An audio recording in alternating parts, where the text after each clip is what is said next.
Here are 3 news items from the world of the crypto industry. The U.S. government holds $12 billion in Bitcoin. BlackRock will not issue ETFs based on Solana.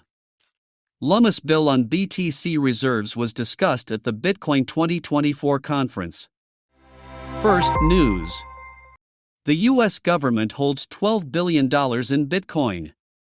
Currently, the U.S. government still holds more than 183,000 BTC, estimated to be worth about $12 billion, making it the largest geopolitical holder of decentralized currency. According to Arkham Intelligence, the U.S. government also holds 50,000 ETH, 121 million USDT, 40,000 BNB, and more than 10 million USDC.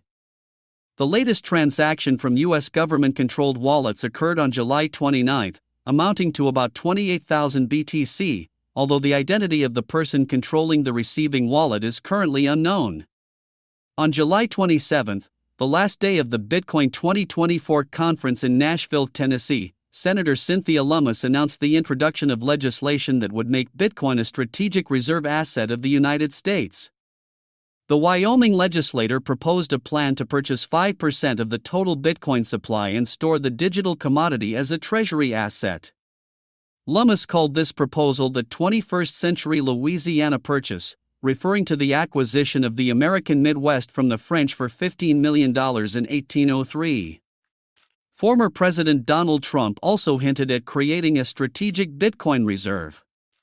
During his keynote speech at the Bitcoin 2024 conference, the Republican presidential candidate promised not to sell any of the U.S. government's Bitcoin assets. Trump stated that he wants the Bitcoin industry to thrive in the U.S. and does not want to stifle blockchain innovation through excessive regulation. Independent presidential candidate Robert F. Kennedy Jr. also promised to sign an executive order to transfer the U.S. government's vast Bitcoin reserves to the Treasury and purchase 500 BTC per day until the United States owns 4 million BTC. Ari Paul, Chief Information Officer at BlockTower Capital, believes that the chances of Bitcoin becoming a strategic reserve asset of the United States are slim.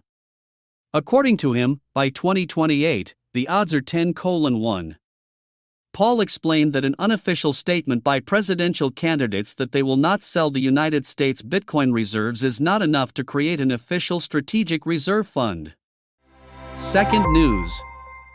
BlackRock will not issue ETFs based on Solana. The chief investment officer of BlackRock's exchange-traded funds and index investments division, Samara Cohen, stated that her firm will not issue ETFs based on Solana and other cryptocurrencies in the near future.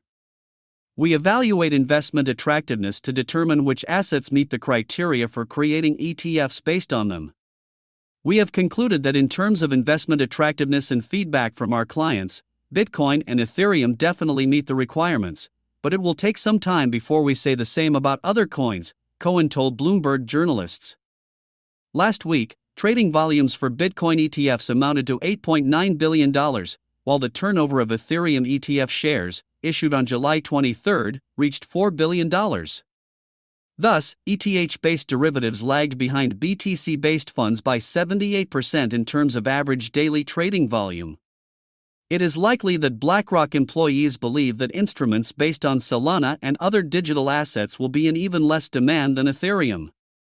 The top manager stated that ETFs based on virtual currencies, except for Bitcoin and Ethereum, currently do not generate appetite among investors. That is why BlackRock specialists are not ready to overcome the technical difficulties associated with issuing cryptocurrency ETFs. It is evident that the company will decide to create additional derivatives only if their investment attractiveness is proven by research. Third news. Lummis bill on BTC reserves was discussed at the Bitcoin 2024 conference. After former President Donald Trump hinted at creating a Bitcoin reserve in the United States, Republican Senator and longtime cryptocurrency advocate Cynthia Lummis presented the receipts. Over the weekend, Trump spoke for an hour to an audience of about 10,000 at the Bitcoin 2024 conference in Nashville. Among his promises to the industry were to fire Securities and Exchange Commission Chairman Gary Gensler on the first day, something experts believe he might not be able to do, and to commute the sentence of Silk Road founder Ross Ulbricht, who has been in prison since his 2015 sentencing. Trump's biggest promise on Saturday was to keep 100% of all the Bitcoin currently owned or acquired by the U.S. government. He did not specifically mention the Department of Justice or the U.S. Marshals Service, which periodically auction off seized cryptocurrencies, though he hinted at them. As you know, most of the Bitcoin currently owned by the U.S. government was obtained through law enforcement actions, Trump said. You know, they took it from you. Let's take this guy's life.